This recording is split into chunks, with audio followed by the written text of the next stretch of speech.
So, hello everybody, welcome to and welcome back to my channel, Book Time with Elvis with me, Mark, and it's our first Dr. November live, and I'm joined today by two wonderful co-hosts, Greg from Another Bibliophile Reads, and Mike from Riff Raff's Reading Renaissance. If you're not subscribed to either of them, do head over to their channels and check them out. The links are down below in the description. Apologies for being a little bit late. I got a bit carried away with a bit of chit-chat. But we're here now, and we were also waiting to see if any of our other co-hosts will join us, but it looks like they might have other plans on this Saturday. So, Greg, welcome. Mike, welcome. How are we, Hello, everyone. Hello, guys. How's it going with you, Mike? Are you doing well? Very well, thank you. I'm very excited. This is actually my first live stream on YouTube or BookTube completely, so I'm really looking forward to it. That's good. That's good. And you, Greg, are you well on this Saturday? I'm doing well.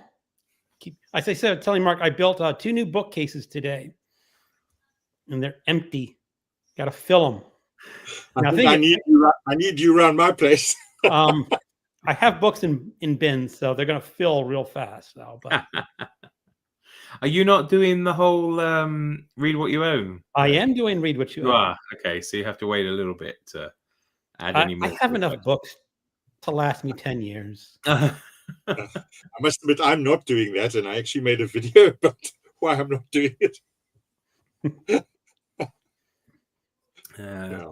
So Dr. November's kicked off. We will talk a little bit about the group read, The Quiet American, but I guess before we do that, I'm just curious as to what other stuff you might have been reading or started reading since the event began. We'll start with, actually, I'll put myself in the middle, because if I'm kind of hosting, I think it kind of makes more sense. Like, yeah, make more sense either way. There we go. Yeah, you know, a rose between two thorns, right? So,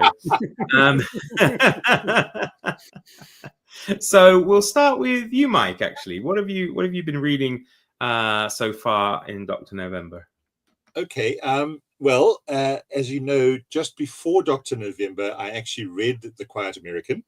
So it's sort of fresh in my mind, and I'm very keen to be involved in that sort of chat as we go through.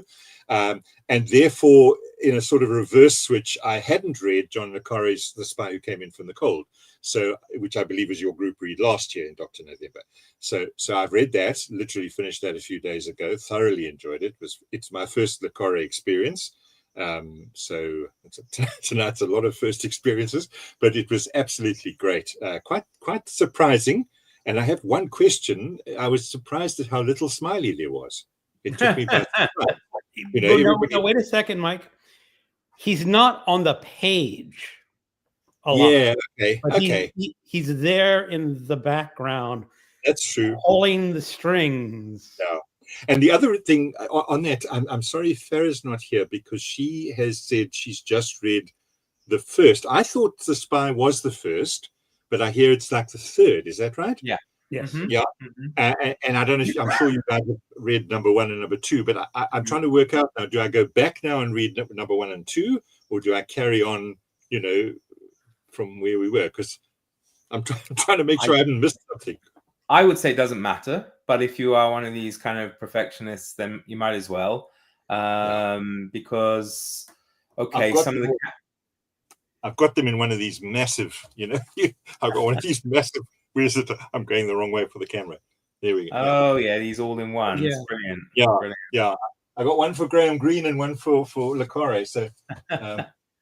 Yeah, I mean, I think The Spy Who Came from the Cold's kind of the book that launched him, so it became the popular one, which is why a lot of people might think it's the first. But I think if you read Call for the Dead, and Murder of Quality, it might set you up a little. It might set you up a little bit for when you get to the Carla trilogy, because some of the same characters are still. But the thing is, Call for the Dead and Murder of Quality aren't really spy novels. They're more mystery novels.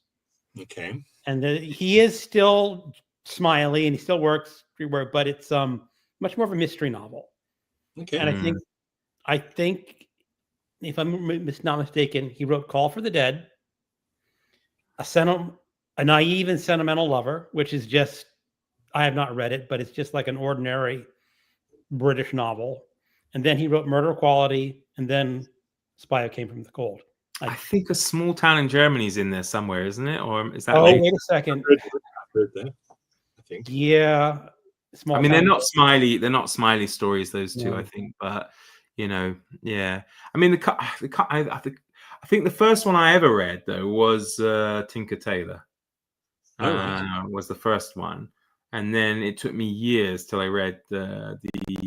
I think I actually went back. Yeah, I went back and did Call for the Dead, Murder Qualities. No, hang on, I'm talking nonsense. The first one I ever read was Tinker Tailor. Then I read Spy Came from the Cold. Then I didn't read anything for ages. Then I read The Spy Came from the Cold again. Then I decided to go back and read the first, basically read all the Smiley books up to Smiley's People, and I haven't read any more yet, I don't think. So yeah, I think that's why I'm feeling that it might be smart to sort of read them in the right order, so I don't end up with those confusions. You're going to read them anyway. You might as well read them in order. So yeah. Right. Yeah. But it's not going to have a bearing on The Spy Who Came In From the Cold. So sure. Yeah. And then with a non-fiction slant, I've got two books on the go. The one is Frederick Forsyth's autobiography, The Outside. Mm-hmm. I'm intrigued because in all the chat, I haven't heard anyone else mention Forsyth. Does he lack love or is there any reason? Or because I read Forsyth's the big ones when I was much younger, sort of when they were almost when they were coming out, and he was the first action spy novel that I read, and I absolutely loved him. I hadn't even heard of Le Carre at that stage, and this is interesting because the more you read this, the more you realize his novels basically play out the life he led, which was an interesting life. But I don't hear people talk about him much at all. Tell me frankly, is he out of fashion, or what do you guys think of Forsyth? What is he? Day of the Jackal? Mm-hmm. Yeah. That's the book I've read by him. Okay. Mm-hmm. Okay. I read the Odessa File as well, which was the whole Nazi spy ring, and the Dogs of War, which was a sort of a coup d'etat in Africa. Mm-hmm. All of which I thought were rivetingly exciting, but I had a gene pool of one author at that stage, so I was guessing. And the other book on nonfiction that I'm reading, which I mentioned in my original thing, is this thing called I Lie for a Living. It's from the International Spy Museum, and to be honest, I found it in one of these charity shops for nothing, and I thought it's almost like a cheat because it's a spy per page, so it's almost like a reference book. But I have to tell you, the more I go into it, it's bloody interesting. It's really, really fascinating. I mean, if you'll indulge me a little bit of dipping in, and then I won't talk this too long, but it's got a piece on Graham Greene and it's got a piece on Le Carre. And the piece on Graham Greene says three things. The first was that the British newspaper or magazine, I'm not sure, Mark, you can tell me, the New Statesman, held a parody contest to see who could write most like Graham Greene. And Graham Greene won second prize. So I thought that was fun. And you all know, of course, that he worked with Kim Philby. But what I hadn't realized was that when he wrote The Human Factor, which was about 1978, and what drew my attention to that is that The Human Factor, which I haven't read, and I didn't know this, it's about a potential plot between the UK and South Africa to try and make sure that South Africa's gold reserves don't get into the hands of the Soviets. That's the sort of plot line. And in fact, Greene sent the draft to Philby, who'd already been outed and was living in Moscow. So the relationship between Greene and Philby actually carried on beyond the denouement, if you know what I mean. I found that very interesting. Well, Graham Greene went out to Moscow and met with Philby, I think, in 1986. Yeah. There was definitely some degree of loyalty. Look, I must admit, you can't imagine how you'd feel in a situation like that, because there was one comment. Is it here? Yes. Greene remained fond of him in a sense, because he said here he had all the small loyalties to his colleagues, and of course his big loyalty was unknown to us. Which is quite an interesting way of putting it. And then I learned about this guy talking of the Quiet American. This book mentions Edward Lansdale, who is sometimes supposed to be the guy that Greene used as a role model for Pyle in Quiet American. And if you read his CV, which I won't bore you with, you can see why, because he almost exactly fits that sort of Vietnamese time frame. But Green vociferously denied it. And I'll just quote you again, because Green writes so well. He says he would not have used Lansdale to represent the danger of innocence. I thought that's a lovely phrase. But he said Lansdale's career did not represent the danger of innocence, and therefore, it wouldn't be appropriate. If you look at Green's collected essays, he does include the introduction he wrote for Philby's autobiography, My Silent Horse.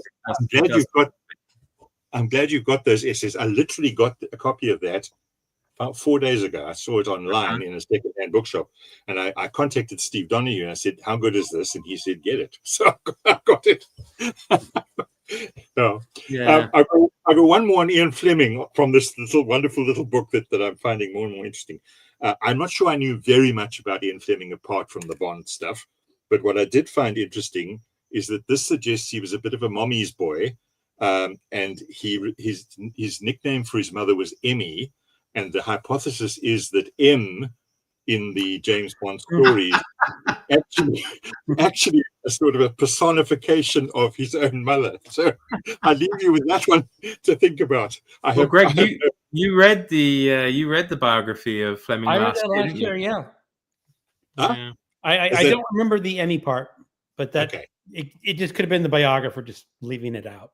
I have no idea if it stands up, but it's an intriguing little book. It's full of those sort of fun facts. I'm having a lot of fun going through it. Because I think they actually the head of the SIS is C, isn't he? Not M. I think they call him C. I don't know, for chief or whatever, something like that. But so that's good. So it sounds like you've been enjoying yourself so far. I have. I've got a question for you guys when you're ready about books. Because, I've stumbled across. Let me just find it. Yeah, it's in the pile. I've stumbled across a book called The Burkett. Where's my camera? Here. First question is, do you know it? It's by Joseph Hayward, and the premise seems to be that we don't know exactly what happened to Hitler in the bunker, and that this is fiction, but it purports it's sort of alternative history type of thing, like Your Fatherland. I saw you talking about the other day, Mark. It purports that Hitler escaped from the bunker in Berlin, and that the Soviets sent a spy in to get him. And the guy in the book, in the fictional story, who's plotting and structuring the plan is Kim Philby. So that was enough for me to pick it up at these ridiculous prices they charge. 25 cents, I'd pick it up too. You know what it is? There's bookshops associated to both our SPCA and our hospice, which are both very good causes. And therefore, the books are basically there just to, I think what happens, especially at the hospice, I think the dear old souls who pass on all leave their books to the hospice, and then the hospice resells them. So these books are just sort of cycling in and out all the time. But it helps me to sort of, at that price, it's easy to take a chance and take it home and see what it's like. I was wondering whether any of you knew that or had any strong views about that. Never heard of it. Okay. Sounds interesting, eh? We'll have to ask Steve, because of course he must have read it. Surely. Oh, of course, he's read everything. Yeah, and then if I'm allowed one more quick story, just because I was really tickled by this. I read a while ago, The Spy and the Traitor, which I think everybody either read or going to read, right?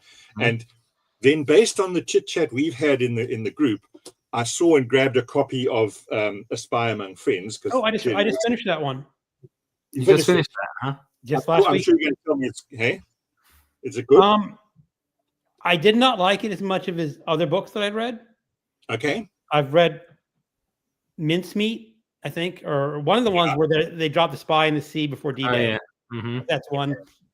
Spy and a Traitor, and the one in Agent Sonia. Okay. I was very. I think Spy. He didn't have as much oomph in the story. Like when you're reading The Spy and the Traitor, you're just hooked. Yeah. Once they try to escape from Soviet, I mean, it's like you're not going to stop. Yeah. Have either of you read Next Stop Execution, which is Oleg Gordievsky's actual autobiography? Oh no. Okay, so he did write. It was published beforehand, yeah. So he wrote Okay. his own. He wrote his own his own autobiography. Of course, it's his own if it's autobiography. But he wrote an autobiography called Next Stop Execution, and I guess that had. But then, of course, with McIntyre, maybe McIntyre's one is better, just purely because, of course, he's a bit more objective, isn't he? Than he's a master storyteller. Hey? Yeah, I have to say, I'm interested in your comments about the Philby one, Greg. I bought it because I am quite interested in the Philby connection. I also then picked up this Operation Mincemeat equally because McIntyre is so good. But what gave me a real surprise was, I haven't read this yet, but I did read the preface, and he talks about the source of information that he used. Let me just find. I've got a note here next to me somewhere. Where did I put that? Yeah, a guy called Ewan Montague, who wrote a book in 1953 called "The Man Who Never Was," and I was quite stunned when I saw that, because I own that book. This is look at this old. This is an original edition, 19. Let me get the camera right. I know you can't see; it's too buggered, but you can see it's old and bashed. Yeah. If I show you the front page, let's do that. Oh yeah. This is an original edition, and I think it's one of the guys who was in the team. And to find that I knew about Operation Mincemeat book, and then it's basically based on this story. And I did a little reading this afternoon, and McIntyre went to see the son of the guy who wrote this book, who's dead, and discovered in the attic of the son's house a whole raft of papers, which is what became the source material for this book. So I thought, wow, what are the chances of that? And of course, anyway, Ian Fleming's involved in that too. So. All right, yes. Gosh. Yeah. Well, with that little flourish, I think that summarizes my reading, Mark. Sure. Well, I mean, I would just say on McIntyre, I think I read the same ones as Greg has, plus my first book of his I ever read it's one I never see anyone read now. It's called Josiah the Great, and I really enjoyed it. It's the true story of the man who would be king, and it's about this American ne'er-do-well who goes off to try and become a king in Afghanistan. And it's very, it's very good fun. Yeah, but I think that was the first book of his I read, and of course it has some Great Game-esque kind of espionage in it too, I suppose. But yeah, he's written some really good ones, and he did Forgotten Fatherland as well, which was about this German colony they tried to set up in, I think it was the sister of Friedrich Nietzsche or something. I don't know. I can't. But I've read most of his stuff. Yeah, so he is very good, and of course some are better than others. But yeah. Anyway, Greg, over to you. Okay, let me start off with a DNF for me. This is the Penkovsky Papers by Oleg Penkovsky. There's a commentator named Michelle who's relatively new, and she wanted to buddy read it. So we started buddy reading this. Hold on 1 second. This is about a Soviet man who was basically a spy, grew disillusioned with communism and thought he should provide spy, information.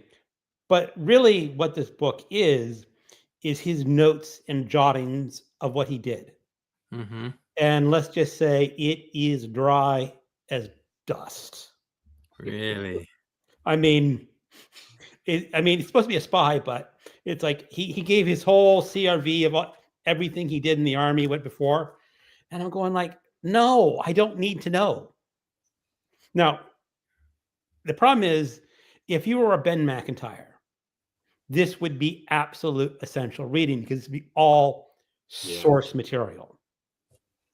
And then you can put the dots together and present his life in something that a reader would be interested in.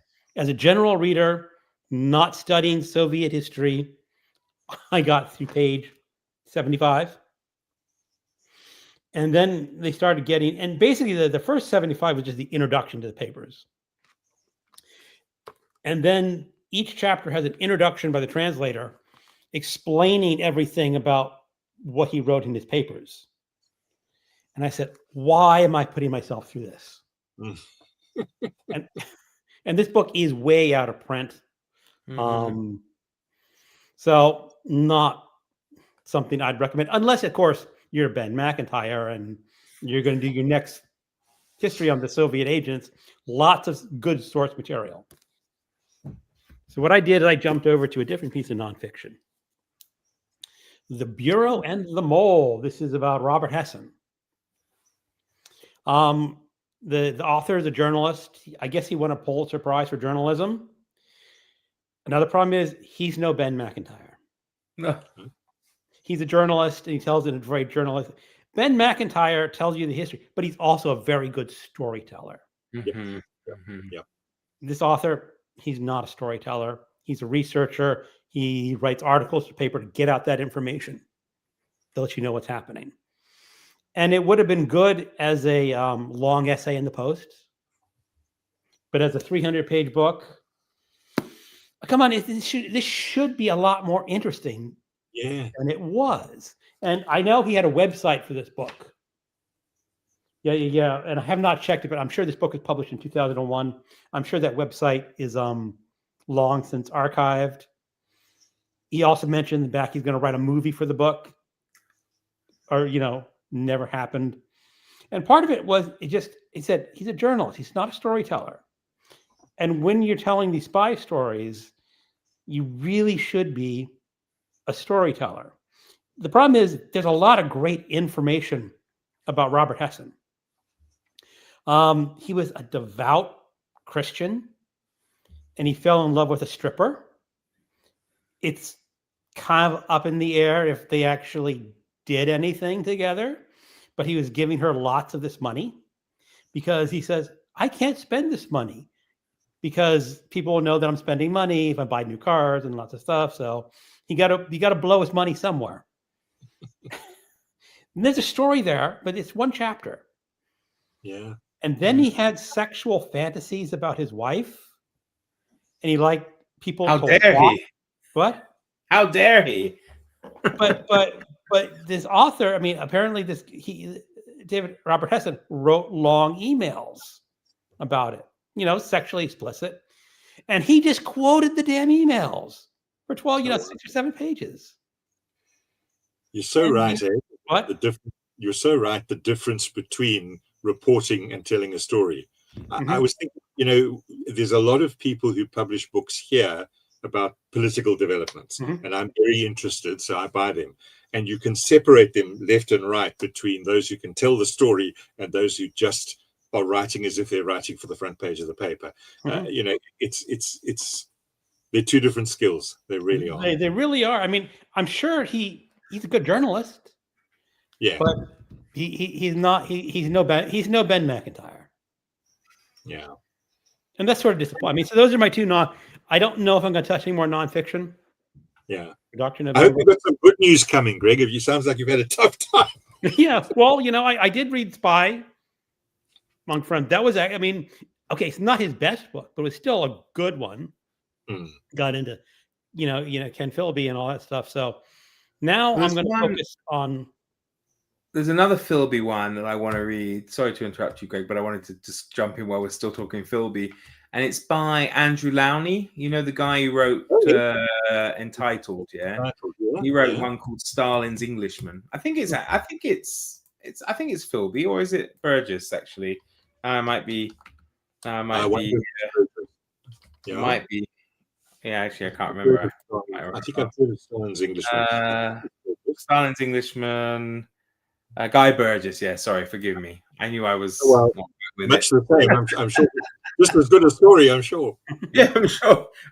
Yeah. Anyway, sorry, Greg. Go on. So that's what I did. That's my nonfiction. I still have 2 novels that I want to get to this month. One is Diamonds Are Forever by Ian Fleming, because I'm trying to do an Ian Fleming every year until I finish it. And then I want to do an Eric Ambler. Oh, yeah. Oh, right. Yeah. Good old Eric Ambler. Yeah, that would probably be my Dr. November reading? I think with the likes of Ambler, Dayton, you mentioned Frederick Forsyth, Mike, and maybe some others, you know, they lend themselves to, you know, at least one of them being next year's group read, or, you know, something like that. So it's not like we haven't forgotten them. It's just, you know, there's a lot to get through. And I do want to just make a small correction, and obviously you weren't to know, Mike, that last year's group read was actually Joseph Conrad's The Secret Agent, and The Spy Who Came In From the Cold was the first year group read. Okay. I just knew I'd missed it. No, it's all right. It's all right. In case anyone's watching and I get a comment later saying, no, actually, you'll find that, you know. Well, actually, this is the first year I have not read a Le Carré for Dr. November. I haven't either yet. But, you know, it's I have so much other stuff to read. It's just, it's other years. Yeah. So you don't have to, there's so many good, I mean, for me, Len Dayton's been the revelation of it all. I don't, you know, had I read any of him before? Have you I finished Berlin think I read it, Chris File, and maybe Funeral in Berlin years and years ago, but did you read Berlin? Someone was reading Berlin Game. Yeah, I read it. I was going to bring it up. Okay. Have you got anything else to say, Greg? Or I know that's what I've been reading. So yeah, I did read Berlin Game just before Dr. November started, because I bought, it's a trilogy of trilogies, and I bought the middle trilogy by mistake, thinking it was the first one, which is Game, Set, Match. Hook, Line, and Sinker. Yeah. And that's Game, Set, Match. Isn't Game, Set, Match first? Yeah, it is. Yeah, but I thought that Hook, Line, and Sinker was the start of the trilogy, so I bought those, and then I ended up having to buy the others. And I was gonna read the first three before Dr. November, and then I realized I overcommitted. So I finished this about a week before Dr. November started, but I haven't talked about it yet because I thought I'd wait for Dr. November. So I read that, and it was great. And then I haven't finished it yet. I've started Mexico Set as well, which is also great. And I just really like his style. I like the ordinariness of it all, and the fact, you know, the conversations and things he has with his boss, and the fact he's a very, you know, kind of normal person. You know, he's not particularly posh or upper class, or, you know, he's not a gentleman or all this kind of stuff. So, and he's certainly no James Bond either. So yeah, they're very good so far. Yeah, I've read the first one, Berlin Game. I just want to officially blame you, Mark, because I found the whole pile in the charity shop. Well, you still need, by the looks of it, you still need faith, hope, and charity, though. I do. But I'm intrigued by your comments about the non-fiction. The books you've been reading. Brilliant. Brilliant. He's just a very good writer, I think, and his non-fiction books are really very readable. And I like the fact he doesn't, you know, because they're not new. I mean, he wrote Fighter, I think, in the mid-70s or something. So there's nothing probably new in it for people. But he just tells an old story in a good way, and he's not one of these people who buys into like the whole myth of the, you know, the few, as it were, and you know, this kind of thing, and that the two sides are much more evenly matched, and they'll have you believe. And he's very kind of fair in the way he approaches both the Luftwaffe and this. And the same with his book on Blitzkrieg. It was just fascinating. He talks, there's a lot of technical things in there which might not be everybody's cup of tea. It's certainly not usually my cup of tea, but he still kept me very interested in turning the pages. And I just have a big respect for him. And of course, he was someone who was also a journalist before he was a writer, and a food critic, which is, maybe that's why. Maybe he just has a good turn of phrase. I don't know. But I've really got to like it. And he's still alive, which is even better. Len Dayton is still alive? He's still alive. I looked him up the other day. He's 96, but he's still alive. He's not writing anymore, is he? No, he hasn't written since 1996, I think, something like that. But he's in retirement, and he's still alive, living somewhere in Europe, apparently. Okay. But he's very secretive about it. So, yeah. I don't know. It's funny when you find these people are still alive. It's like I started watching, because I'm on this World War I kick at the moment as well. And I started watching, I don't know, you might not know it, Greg. You might, Mike, because I know South Africa, Australia, sometimes some things kind of overlap. And there was a series in the 80s called Anzacs. I don't know if you ever saw it. With it had the man from Snowy River in it. It had Paul Hogan, you know, Crocodile Dundee's in it, and all sorts of people. And there's an actor, I think his name's something like Rupert Ball or something. He plays the man from Snowy River's father. So like in this is 1985. he was born in 1923, so he would have been what, 60? Is that right? Something like that. So he'd have been about 60 in it. He's still alive. I started watching it yesterday, so I did my usual thing where I go. They said, "Oh, he's 101 years old." I was like, "Oh, amazing, still going, fantastic." So yeah, I've been reading those two. I've also been buddy reading this one with Randy Ray from the Literate Texan. It's my second Anthony Price, and I would say to either of you, if you see any of his books in the charity shop, definitely worth picking up. I read the first one in the series, The Labyrinth Makers, for Shorty September, and he only seemed to have written this series, and it's like 19 books. They all revolve around this person, Dr. David Audley, who works for the Ministry of Defense in intelligence. And the first book had a mysterious kind of plane crash and mysterious cargo, and this one's book 5. It doesn't matter. I think they kind of can stand alone, because Penguin Classics only published so far this one and the first one, so book 1 and book 5 in the green Let me write this down. And this one's all based around a mystery relating to the First World War. And so basically there's this historian, and he's looking in, he's doing some research or whatever. 2 men turn up to speak to him. After they speak to him, someone tries to murder him. And then, one of the 2 men that was meeting him originally is Dr. David Audley from the Ministry of Defense. And he comes back, and they get involved with all these things. And of course, it's written at a time, I don't know when it's published, actually, 70s something, 76, 74. And so some of the old World War I soldiers, of course, are still alive. They're just pretty old. And I don't know. I still don't know exactly what I'm almost finished, but I still don't know exactly what the problem is. Yeah, because there's already been 5 murders where they're trying to keep secret what these men saw or did on a battlefield 60 years ago in their timeline. Wow. Some impact that people are willing to kill for it today. And yeah, it's a good little kind of espionage. This one doesn't yet involve the Russians. It might do, but the first one definitely involved the Russians. So what was the author's name, Mark? Anthony Price. Oh, thank you. I'm just looking him up right now. Yeah, I saw The Labyrinth Makers, at least in the United States, is only available as a paperback import. But he had some other ones that are available for Kindle, like 99 cents. So once I'm off my buying ban, I might pick them up. Yeah, as I said, they're all. I think they're all the same. I think he didn't write anything other than, unless he used pen names or anything. But I think pretty much everything he's written that's available is part of this ongoing series. Yeah. So, So very, very enjoyable. Just very good fun. I don't know. Randy said he was kind of not entirely sure, but we'd only had really one check-in, so I'm not sure yet exactly how that's really going for him. But yeah.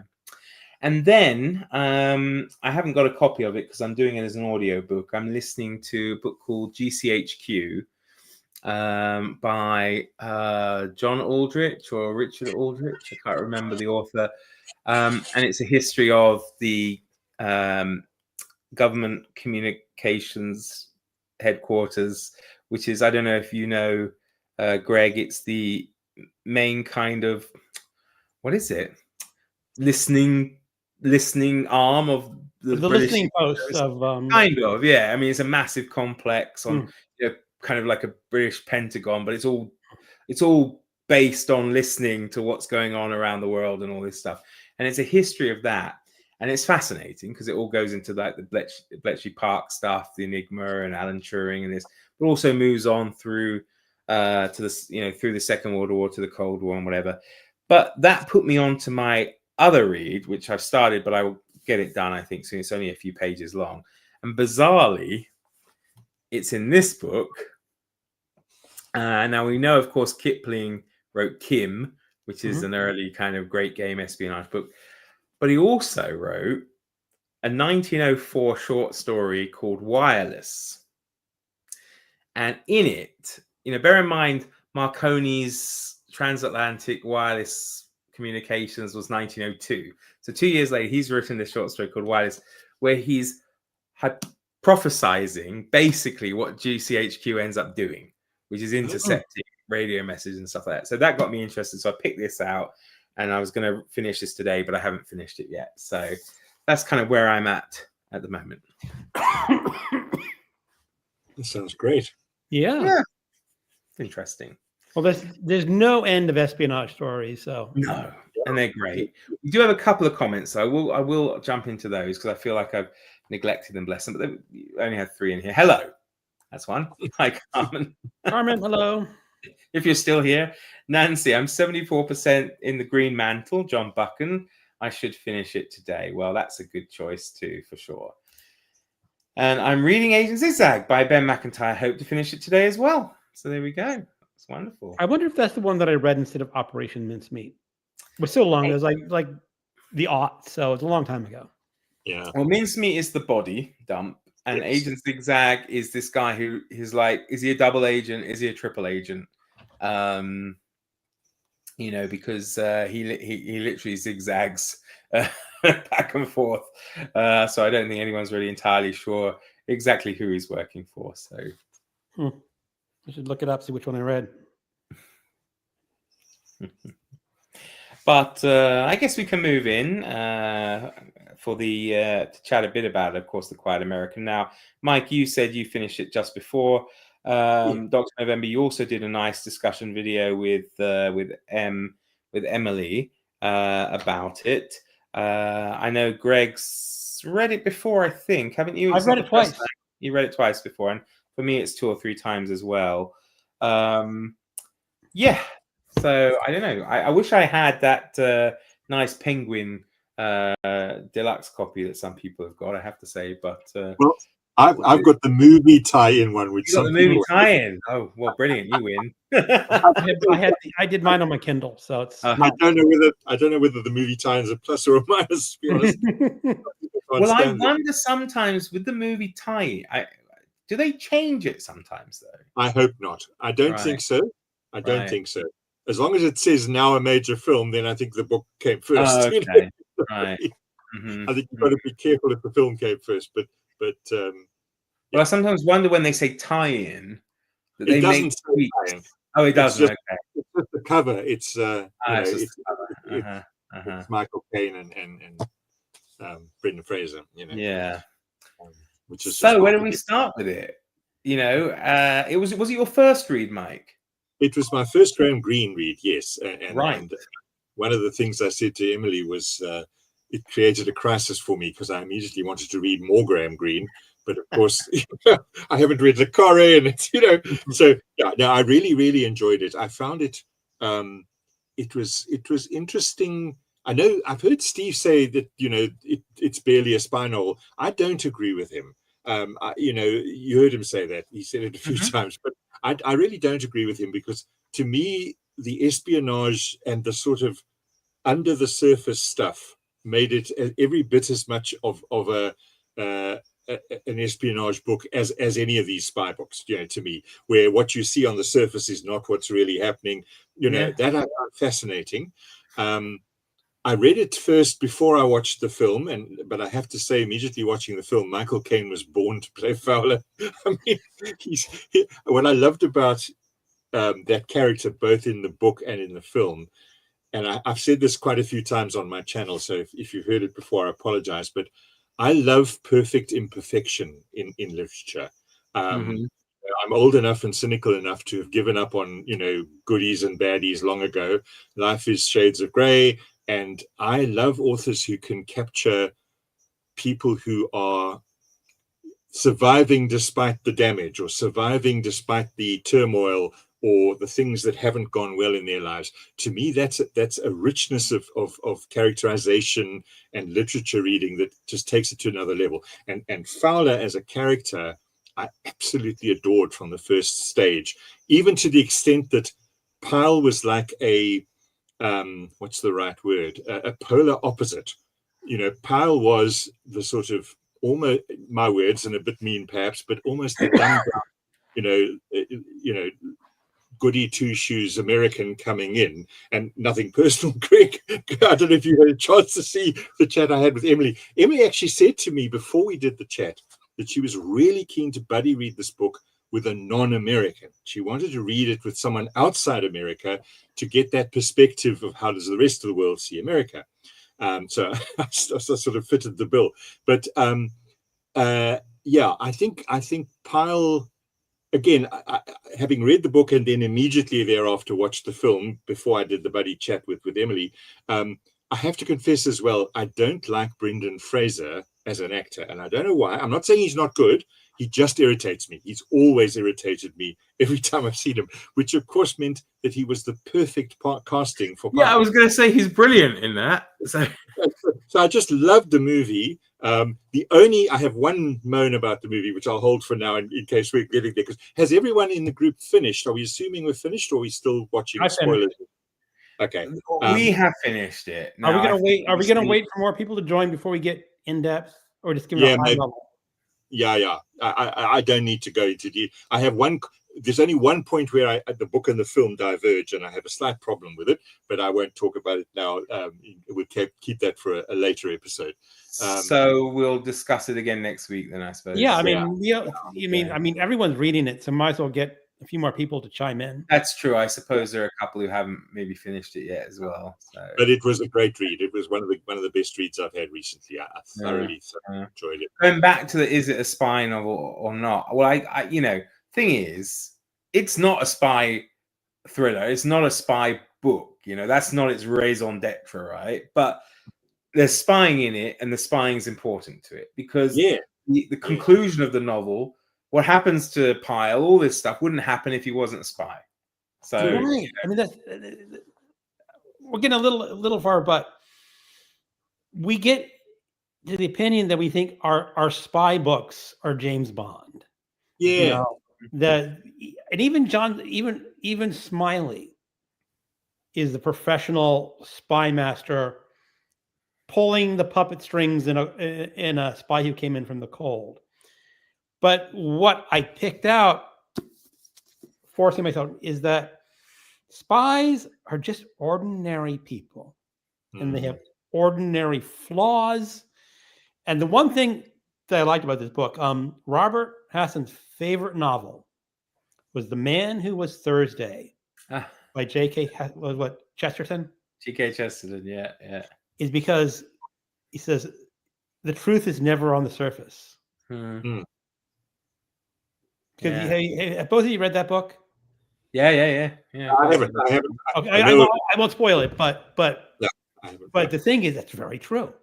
Yeah. If you read that book, nothing on the surface is the truth. No. Yeah. And that's when you go into spies, like, what's the truth about Pyle? Yeah, exactly. So that's why it is a spy book. Yeah. I'm on your side. I agree. Yeah. And the thing was, I was thinking when you held up that one you DNF, the Penkovsky papers, was it? Or the Pen? And you were saying how dry and boring it is. I was thinking it's probably the most realistic book of spy work you can read. Because I imagine 90% of the time is boring AF. It says explosive on the back. It's not explosive. No, maybe I give it not enough credit because I did not finish it. Yeah. Maybe it's really good. Maybe it builds up. Juicy details. Yeah. His dry account of his previous career, but yes, well, I did make my own video at least for the Quiet American, which will go out after this live. But I think we'll save it for next time. See if more people will join to discuss it, because it is definitely worth discussing, and I'm sure it would be nice as well to have Steve along, because I know he had mixed feelings on it as a book, because I'm sure ages ago he really wasn't a big fan, but it seemed on his most recent reread he felt better inclined towards it, unless I misunderstood him. But that's what I picked up too. Yeah, he was talking originally about why are we picking Graham Greene when there's John le Carré, but he has said he says he's gone back and read a lot of Greene, and that it's definitely making a better impression on him this time round. Yeah, I'm watching that space with interest because there are a lot of people out there who watch what Steve thinks in order to choose their books. And I mean, I love Steve to bits, of course, but there are bits of his position that I can't yet reconcile. And I say that as a newbie that hasn't read half these books. But, the way he dismisses James Joyce, for example, it He doesn't quite dismisses work. a lot of authors. Yes, he does. Unjustifiably. Well, again, we're going to get a response video if we do. Yeah, maybe it's a good idea. Go for it, Steve. Do a response video. But yeah, I honestly, I've never had the chance. But if I was sitting down over a beer with Steve, I would want to unpack from him why he dismisses some of these guys that the general consensus feels is good. I'm trying to think of others. James Joyce, his personal. He hates choice. Cormac McCarthy. Sorry? yeah, He hates Cormac McCarthy. he does. And there again, I do understand that maybe this is my bias, but Cormac McCarthy has a style that if you're not going to like it, you're not going to like it. I think. Right. Whereas James Joyce, to my uninformed, I mean, I've read The Dubliners. I haven't even read The Portrait of the Artist of the Young Man yet. It's sitting waiting. This is my crisis, guys. I'm running out of time and too many books. But, to me, Joyce is part of the canon. And to sort of just dismiss him, it's one thing to say you didn't enjoy this book or you didn't, I'm quite surprised. And he does dismiss him as he would. I mean, I'll be honest, one person I've dismissed along the way is James Patterson. I read James Patterson. Well, okay, James Patterson's a little, I mean, he's... Exactly. I read James Patterson for Garb August. It was the group read, and I absolutely hated it. And it's probably the only book I've hated in most of the reading I've done this year. But I didn't feel bad dissing James Patterson because, he's not going to care what I think about him. But James Joyce is going to care even less, to be honest. That's fair. Well, the thing is, Mark, about James Joyce is you really have to want to read that type of book to enjoy. I did a group read with Ulysses, with Alan, book chat with Pat, and before Roy reads anything, a few other people. And I can understand why James Joyce was an absolute genius at what he was doing. But in order to enjoy it, you need to have a notebook. Yeah. And you got to write in what he means and to connect it back to here. And I'm going like, I don't want to read that way. I'm not in college anymore. I don't have to impress a college professor saying, look how smart I am to pick out that he's talking about the cat in this chapter. And then he says something in 5 chapters later that refers back to that. See how smart I am. That's how you read James Joyce. And I would defend your right to choose, Greg, to the death, but you're not dissing him for anyone else. You're just saying. I'm just saying I'm not going to work that hard. I must tell you, I had a sort of ray of hope. I saw a book chat with Pat. She was talking about Joyce, and she said she'd read Finnegan's Wake, which is, I believe, even harder than Ulysses. Yeah. And she said she wasn't sure she understood it, but boy, did she love reading it. And I thought that was a really interesting comment. I think it's quite a deep comment, is that maybe it's not just about the intellectual exercise. Maybe it's about the immersive exercise of actually reading what he is, the language that he's using. Because I have to say, I can enjoy a book for several reasons. I mean, if it's Ben McIntyre, it's just a damn riveting story and you want to know what happens. But some of the books I've really enjoyed, it's as much about the actual writing as about what is being said. You know what I mean? While I'm on a live channel with a massive audience of many, probably 2 fingers, 9 people at the moment, but But in case you haven't heard me say it, I want to say it to you two who are very respected veterans of BookTube. If you haven't read Damon Galgut's The Promise, which won the 2021 Booker Prize, you should read it because I want to know what you think.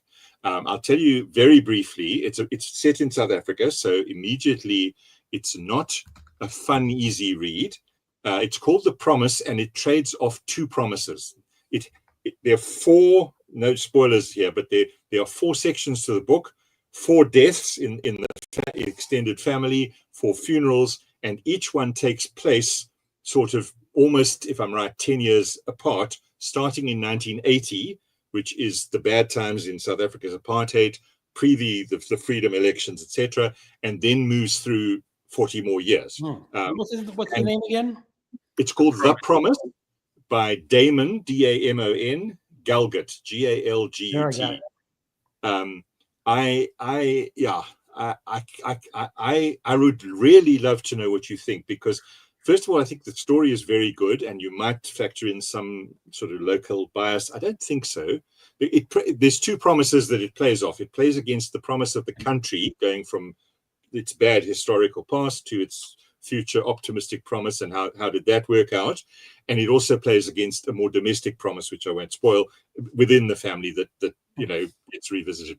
But the most interesting thing for me was it's the most original writing that I've seen of anyone perhaps alive now.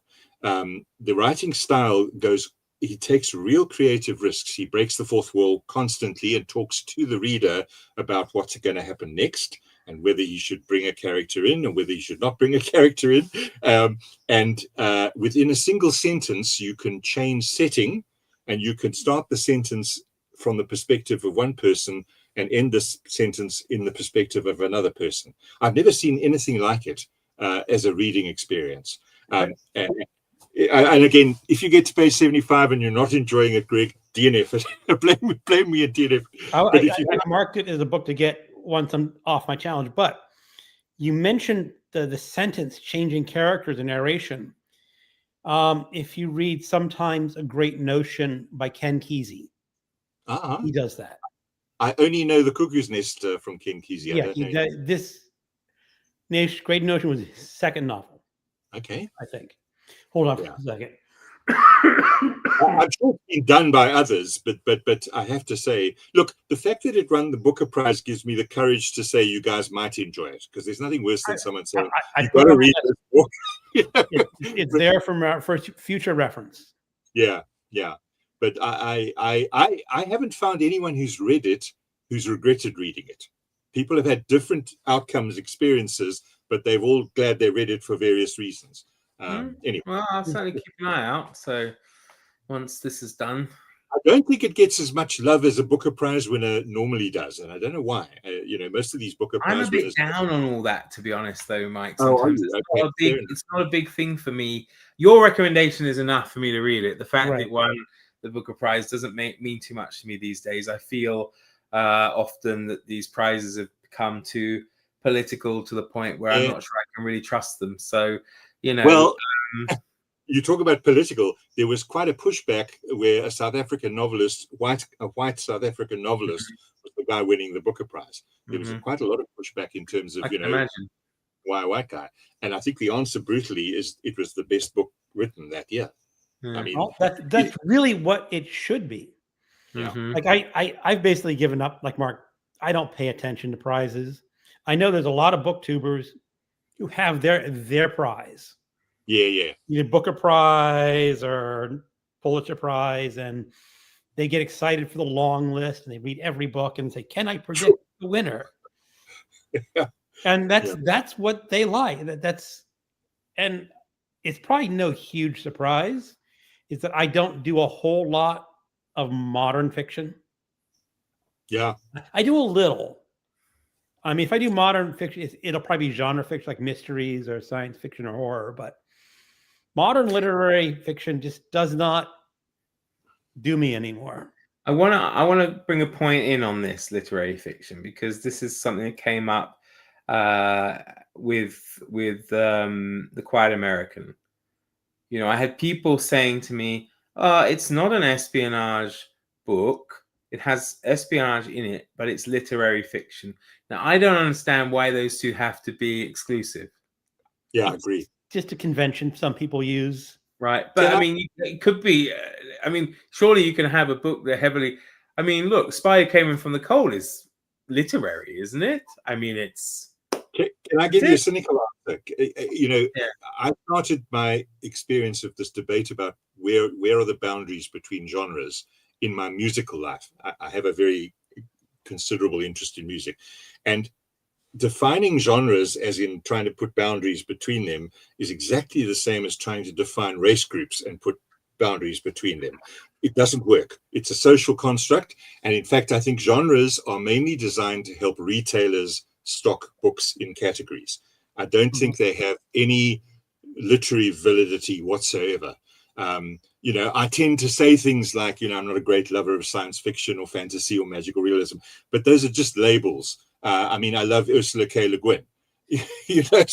So what is she in those categories? I don't think I don't take genre description seriously at all. To me, it's like old Oscar Wilde said, there's two types of literature, good and bad. I think. No, it is. I worked in a bookstore, back in 80s and 80s and 90s. And you do need it because there are some people who, like you said, they're science fiction fans. Yeah.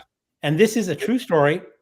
When I had an in-person book club, must be 15, almost 20 years ago. Maybe I thought, people wanted to read a science fiction book.